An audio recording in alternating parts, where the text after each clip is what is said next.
Bonjour, vidéo de formation pour ravitaillement de propane sur les minibus 21 passagers Ford Econoline 450. Première étape, reculer le véhicule devant les tanks à propane sur le côté droit. La raison est pour avoir accès au cap de propane qui est toujours du côté gauche du véhicule, situé à différents endroits, soit plus en arrière, plus en avant. C'est à vous de reculer vis-à-vis selon le véhicule que vous avez pris. On enlève le cap.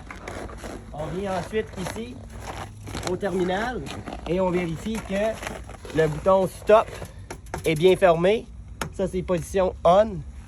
Ça, c'est position fermée. Alors, on vérifie que c'est bien fermé. Et ensuite, on prend le pistolet et on l'installe pour ravitailler. C'est un vis. On tourne jusqu'à temps que ça soit à côté. Vaut pas la peine de serrer trop non plus. Juste bien serré. Ensuite, prochaine étape, c'est d'assurer qu'on a bien le kilométrage du véhicule. Et on s'en va vers le tank de diesel où on a notre terminal pour commencer l'avitaillement.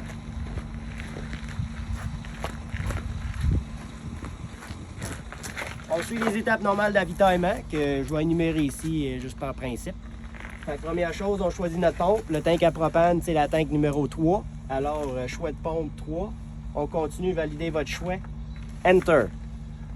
Ensuite, ça va demander le badge chauffeur. C'est votre puce qu'on vous donne au début de votre engagement ici. On passe la puce. Ça va ensuite demander un PIN.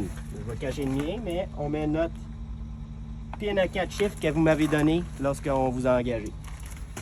Ensuite, ça va prendre le code du véhicule. Aujourd'hui, on avitaille le véhicule 27 et on clique Enter.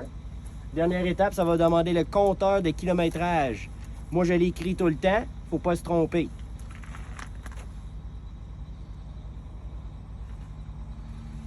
Enter. Ça va être écrit « Servez-vous ».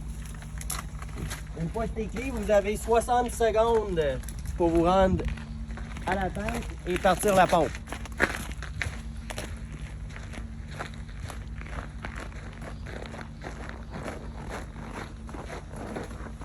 Pour partir, c'est la même piton que tantôt qu'on parlait.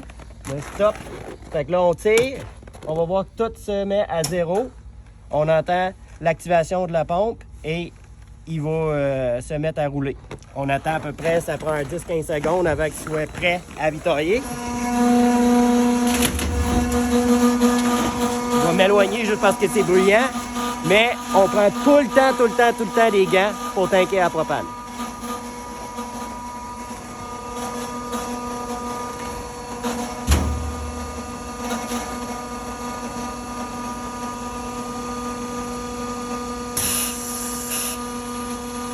On active ensuite le pistolet, comme n'importe quel tank à gaz normal. Approche-toi, Fred. Quand que ça va être plein, vous allez entendre que ça rentre plus, ça coule plus dans la hausse, ou bien ça va s'arrêter par lui-même. On relâche le pistolet. On voit que, ben là, je vais enlever la pompe après ça. On voit qu'il y a une décharge qui se fait. Les décharges, c'est la raison pourquoi on porte tout le temps des gants. Parce que cette décharge-là peut geler les doigts. Ça peut faire très mal, ça peut causer des brûlures. Alors, c'est obligatoire de porter des gants. On en fournit ici, mais vos gants à vous, ça suffit aussi si vous avez besoin. Fait que une fois qu'on a fini, première chose qu'on fait, on pèse sur le piton stop, on arrête. Ensuite, ici, on peut venir dévisser.